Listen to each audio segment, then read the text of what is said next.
Question number हम लोग 5 करेंगे। The first term of an AP is 5, यानी फर्स्ट टर्म यानी ए1 की वैल्यू हमें गिवन है, कितना गिवन है, 5 गिवन है।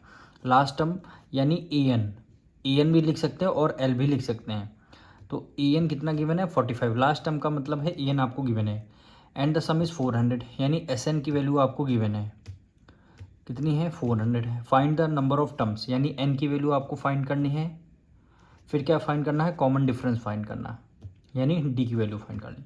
अब आप बताइए, आपको ए एन भी गिवन है, एस एन भी गिवन है, तो आप सबसे पहले कौन सा फॉर्मूला यूज़ करेंगे। देखिए ए एन का करेंगे तो फॉर्मूला क्या होता है, ए1 प्लस n-1 और डी। ना ही हमें n पता है ना ही डी पता है, तो इसीलिए हम एस एन का सबसे पहले फॉर्मूला का यूज़ करेंगे। एस एन इक्वल हो जाएगा n/2 ब्रैकेट में ए1 प्लस ए एन, ये वाला फॉर्मूला यूज़ कर सकते हैं। एस एन हमको 400 गिवन है, इक्वल हो जाएगा एन की वैल्यू हमें फाइंड करनी है, और ए1 कितना गिवन है, 5 गिवन है, ए एन कितना गिवन है, 45 गिवन है।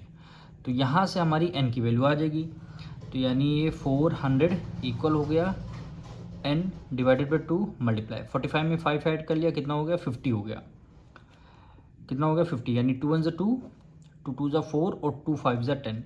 अब देखिए 25 इधर मल्टीप्लाई में है, इधर आ जाएगा डिवाइड में, यानी 400 डिवाइडेड बाई 25, ये क्या बचेगा, केवल यहाँ पे n बचेगा। तो 5 5 25, 5 8 40, एक जीरो है तो हमने ये जीरो लगा दिया, ठीक है। 5 8 40 हो गया। अब फिर इसको हमें 5 से करना है, 5 1 5, 5 1 5, 6 7 8, 3 कैट दे दिया, 30 हो गया, 5 6 30, यानी हमारी n की वैल्यू कितनी आ गई, 16 आ गई। n की वैल्यू हमें 16 मिल चुकी है।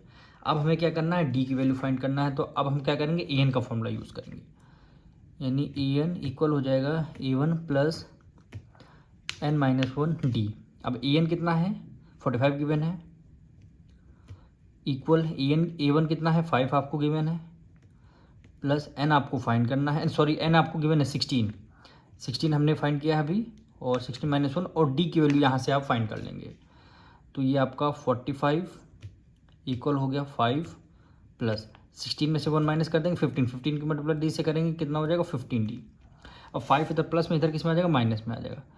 45 - 5 इक्वल हो जाएगा 15d। 45 में से 5 माइनस कर देंगे, कितना आ जाएगा, 40 आ जाएगा, इक्वल 15d, यानी 40 डिवाइडेड बाई 15 इज इक्वल कितना आ गया, d आ गया।